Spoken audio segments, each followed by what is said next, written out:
Title అయితే చూశారు కదా. నేను ఈరోజు Parag Parekh large cap fund అది రివ్యూ చేస్తాను. చూడండి, ఆఫ్టర్ మెనీ ఇయర్స్ కదా Parag Parekh has come up with an equity fund అండి. సో ఈ వీడియోలో నేను డిస్కస్ చేయబోతున్న పాయింట్స్ ఏంటంటే Parag Parekh large cap fund basic features ఏంటి, ఈ ఫండ్ ఎవరికి సూటబుల్, ఎవరికి నాట్ సూటబుల్. ఓకే, ఇది ఇప్పుడు డిస్కస్ చేస్తానండి ఈ వీడియోలో. షార్ట్ అండ్ ఇన్ఫర్మేటివ్ వీడియో అండి. Please watch the complete video. Okay, so ladies and gentlemen, welcome to my channel. మీరు స్క్రీన్ పైన చూడండి. First let me get that basic details అండి. 1 సెకండ్. ఎస్, చూడండి. ఫస్ట్ Parag Parekh large cap fund NF open dates చూడండి. Jan 19th to Jan 30 and scheme reopens again on February 6, 2026. అయితే expense ratio ఏంటంటే ఒకసారి క్రాస్ చెక్ చేసుకోవాలి, బట్ అరౌండ్ 0.15% అంటున్నారు. It's definitely good low expense ratio అండి. బెంచ్ మార్క్ ఏమో నిఫ్టీ 100 TRI. ఓకే, చూడండి. Actual ఈ ఫండ్ ఏంటంటే ఒక ఇండెక్స్ ఫండ్ అండి. And index fund but with some active management. Complete active కాదు, it's index fund with some minimum active involvement ఉంటుంది. మీకు కొంచెం కన్ఫ్యూజన్ అయి ఉండొచ్చు. ఇంకా ఫర్దర్ పాయింట్స్ చూడండి, మీకు కంప్లీట్ క్లారిటీ వస్తుంది. ఓకే, మీరు నెక్స్ట్ స్లైడ్ స్క్రీన్ పైన చూడండి. The scheme is expected to work like an index fund and not as a heavy churner in search of high returns. The fund will aim to deliver index-like returns by closely aligning its portfolio to the Nifty 100 index. ఇందాక చెప్పాను కదా నేను మీకు, ఇదేంటంటే index ఫండ్లో చూడండి. Index ఫండ్లో కదా కొన్ని ప్రాబ్లమ్స్ ఉన్నాయి, as it is inherent problems ఉన్నాయి. ఇగో అది ఏవైతే మీకు డిస్కస్ చేస్తాను, నీకు పాయింట్స్ డిస్కస్ చేస్తానో మీకు అర్థమవుతుంది. వీళ్ళేంటంటే అంటున్నారు పరాగ్ పరేఖులు, ఏవైతే మినిమం ఇన్హెరెంట్ ప్రాబ్లమ్స్ ఉన్నాయో ఇండెక్స్ ఫండ్లో that we are going to remove but with minimum intervention. అంటే fund aim is to give index fund returns of Nifty 100 index ఏదైతే రిటర్న్స్ ఉందో అదే ఇస్తాము. బట్ ఎక్కడైతే అవసరమో అక్కడ ఎఫిషియన్సీ కొంచెం ఇంక్రీజ్ చేసి we will make some minimum active changes to the fund. అర్థమైందా? ఇండెక్స్ ఫండ్ మనకేంటి అస్సలు చేంజ్ చేయరు. అంటే ఆ డేట్కి ఏది అవుతుందో ఇండెక్స్కి బ్లైండ్గా అలా కాపీ కొడతారు ఇండెక్స్ ఫండ్, అంతే కదా. వీళ్ళేంటంటే అంటున్నారు అప్పుడప్పుడు ఎక్కడెక్కడ ఆపర్చునిటీ వస్తుందో మేము మినిమం ట్వీక్ చేస్తాం ఫండ్లోని, మినిమం ఇంటర్వెన్షన్ ఉంటుంది so that you can get better returns. అది ఫండ్ ఒక main thesis.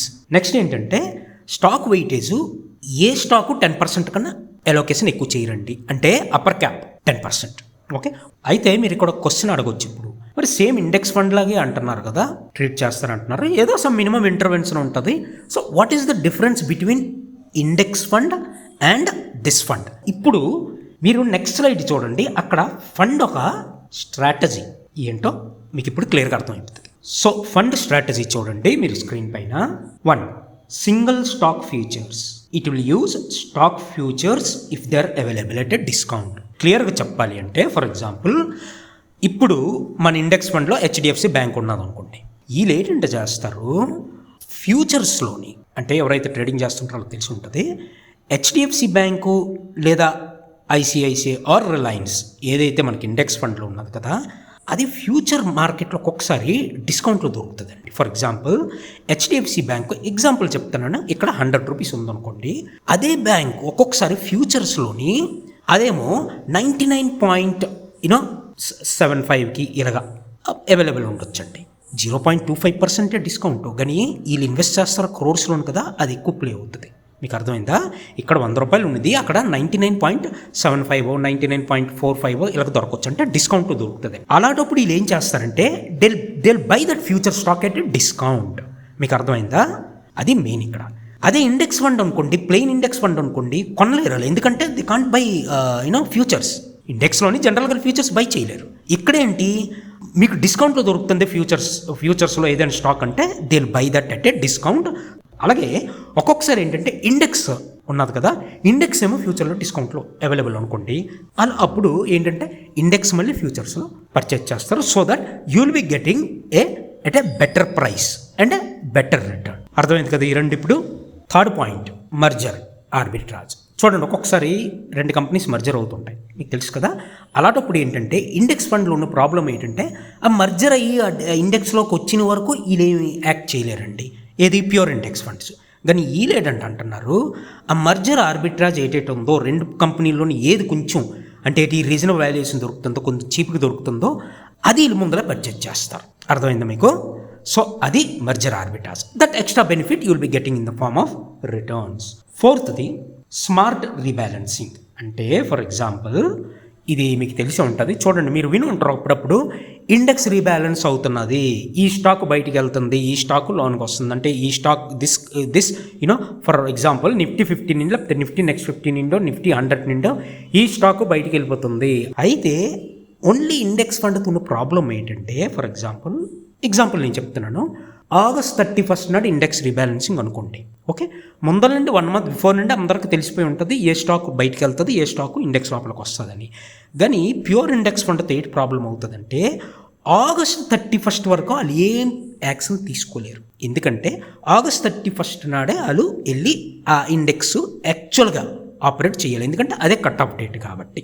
So for example August 31 నాడు ఇండెక్స్ రీబ్యాలెన్సింగ్ అనుకోండి, నిఫ్టీ 100. ఆ రోజు ఏమవుతుంది, లాస్ట్ 1-2 అవర్స్ బిఫోర్ క్లోజింగ్ కదా, మార్కెట్ క్లోజింగ్, మొత్తం మ్యూచువల్ ఫండ్ ఇండెక్స్ ఫండ్స్ అన్ని వెళ్ళేసి అప్పుడే ఏంటి ఏ స్టాక్ అయితే బయటికి వెళ్ళాలో అది అమ్మేస్తాయి, ఏ స్టాక్ కొనాలో అవి కొంటాయి. ఎప్పుడు ఆ కరెక్ట్ ఆ డేట్ నాడు August 31 నాడు లాస్ట్ 1-2 అవర్స్. అలాంటప్పుడు ఏంటవుతుంది, మీకు బేసిక్ ఐడియా వచ్చి ఉంటుంది, స్టాక్ ఫ్లక్చుయేషన్ ఎక్కువ అవుతుంది. ఎందుకంటే ఇది ప్యూర్ ఇండెక్స్కి అలాగే ఫాలో అవుతున్నారు తక్కిన ఇండెక్స్ ఫండ్స్ అన్ని. కరెక్ట్ August 31 అయితే ఇప్పటికే చెయ్యాలి, అందుకే ఆ రోజు అందరూ చేస్తారు, కొంచెం ఫ్లక్చుయేషన్ అవుతుంది. ఇంపాక్ట్ కాస్ట్ అంటారు కదా, అది ఎక్కువ అవుతుంది. బట్ పరాగ్ పరేకులు ఏంటంటే చేస్తున్నారు, వాళ్ళు ఏంటంటే అంటున్నారు, boss will not do it on August 31. మేము అది స్ప్రెడ్ చేస్తాం 1 వీక్ 10 days 15 days చూసి, ఏ రోజైతే ఏ డేట్ నాడు నెక్స్ట్ 10-15 days మేము వెయిట్ చేస్తాం.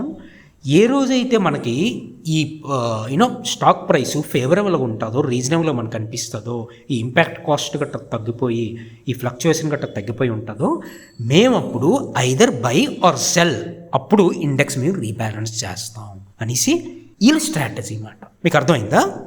సో అందుకే మీకు ఇందాక చెప్పాను కదా, ఇది ఇండెక్స్ ఫండ్ లాగే బిహేవ్ చేస్తుంది, but with some smarter execution. అర్థమైందా మీకు ఇప్పుడు? అదర్ యాక్టివ్ ఫండ్స్ లాగా హెవీ చర్నింగ్ ఉండదు, ఎప్పుడు బై సెల్ స్టాక్స్ ఉండవండి.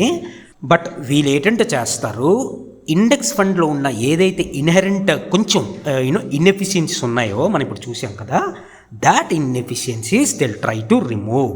So it's an index fund with minimum intervention, wherever necessary they will make active changes. Now మీరు screen పైన చూడొచ్చు, ఈ ఫండ్ ఒక ఐడియల్ ఇన్వెస్టర్స్ ఎవరు ఇన్వెస్ట్ చేయొచ్చు, some people whom it might not be suitable. మీరు screen పైన చూడండి, all the points are noted. But నేను నా పర్సనల్ ఒపీనియన్ ఏమిటంటే, మెజారిటీ ఆఫ్ ఇన్వెస్టర్స్ కదా ఈ ఫండ్ అవసరం లేదండి.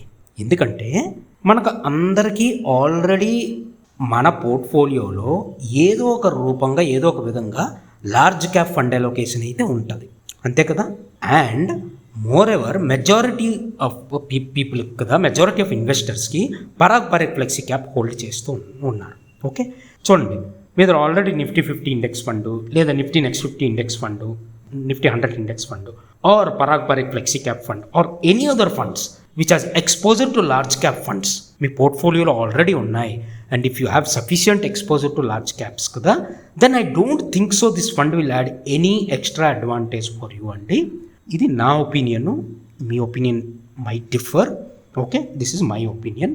అయితే ఎవరికి ఫండ్ యూస్ఫుల్ అవ్వచ్చు అనుకుంటే, ఎస్, ఒక కేటగిరీ ఆఫ్ ఇన్వెస్టర్స్కి ఈ ఫండ్ యూస్ఫుల్ అవ్వచ్చు అండి. ఎవరికంటే ఇప్పుడు రీసెంట్లీ చాలామంది న్యూ ఇన్వెస్టర్స్ మార్కెట్లోకి ఎంటర్ అయ్యి, మీకు తెలుసు ఓన్లీ మిడ్ క్యాప్ స్మాల్ క్యాప్లోనే 100% అలొకేట్ చేసి ఉన్నారండి. వాళ్ళకి మాత్రం ఇన్ కేస్ దే వాంట్, లేదు నాది పోర్ట్ఫోలియో కొంచెం నేను అలొకేషన్ ప్రాపర్గా చేయాలి, I don't have any allocation to large cap funds అన్నోళ్ళు మాత్రం, in case they want a large cap exposure, maybe might be వాళ్ళకి ఇది ఒక లార్జ్ క్యాప్ ఎక్స్పోజర్ కోసం అయితే మేబీ పనిచేస్తుందని నేను అనుకుంటున్నానండి. ఎస్, ఇంకో టైప్ ఆఫ్ ఇన్వెస్టర్ కూడా దీంట్లో ఇన్వెస్ట్ చేయొచ్చండి. ఎవరంటారు? న్యూ ఇన్వెస్టర్స్ ఎవరైతే కొత్తగా మార్కెట్లోకి వస్తున్నారో ప్రాపర్ అసెట్ అలొకేషన్ నేను చేయాలనుకుంటున్నాను, స్మాల్ క్యాప్ మిడ్ క్యాప్లో ఇన్వెస్ట్ చేస్తాను, and at the same time నాకు లార్జ్ క్యాప్ ఎక్స్పోజర్ కూడా కావాలి, నేను ఫ్రెష్గా స్టార్ట్ చేస్తున్నాను ఇన్వెస్ట్మెంట్ జర్నీ అన్నోళ్ళు ఎస్ మేబీ దీంట్లో ఇన్వెస్ట్ చేయొచ్చండి. ఇన్స్టెడ్ ఆఫ్ ఇండెక్స్ ఫండ్స్ కదా, మేబీ నిఫ్టీ 50, నిఫ్టీ నెక్స్ట్ 50 బదులు నిఫ్టీ 100 బదులు మేబీ ఈ ఫండ్లో మీరు ఇన్వెస్ట్ చేయడానికి కన్సిడర్ చేయొచ్చండి. చూడండి, please don't consider this as a professional advice అండి. I'm sharing my personal experiences. You have to consult a professional financial advisor and plan accordingly as per your goals and risk profile. Okay, చూడండి, ఏ fund అయినా మీరు ఒకటే చూడండి, ఏంటంటే for example ఈ fund, okay, just ఈ వీడియో అయిపోయిన తర్వాత మీ పోర్ట్ఫోలియో ఒకసారి చెక్ చేసుకోండి. మీ కరెంట్ పోర్ట్ఫోలియోలోని టోటల్ ఓవరాల్ పోర్ట్ఫోలియోలోని లార్జ్ క్యాప్ ఫండ్కి ప్లేస్ ఉందా ఎలోకేషన్, అది మీరు చూసుకోండి. మెజారిటీ పీపుల్కి ఐ డోంట్ థింక్ సో. అందరం లార్జ్ క్యాప్ ఇంత అంత ఎలోకేషన్ ఉంటుంది. క్లియర్ కదా? ఇప్పుడు మీకు ఇంకా ఫర్దర్ డౌట్స్ ఏది ఉంటే, ఇది క్వశ్చన్స్ గట్రా అడగాలి అని అంటే ఒకసారి కామెంట్ చేయండి. ఐ డెఫినెట్లీ ఆన్సర్ దట్ అండి. Okay, so ladies and gentlemen, thanks for watching. Please watch this new video అండి. ఈ వీడియోలో నేను Jio BlackRock flexi cap fund 2026 review చేశానండి. Here is the video, watch this.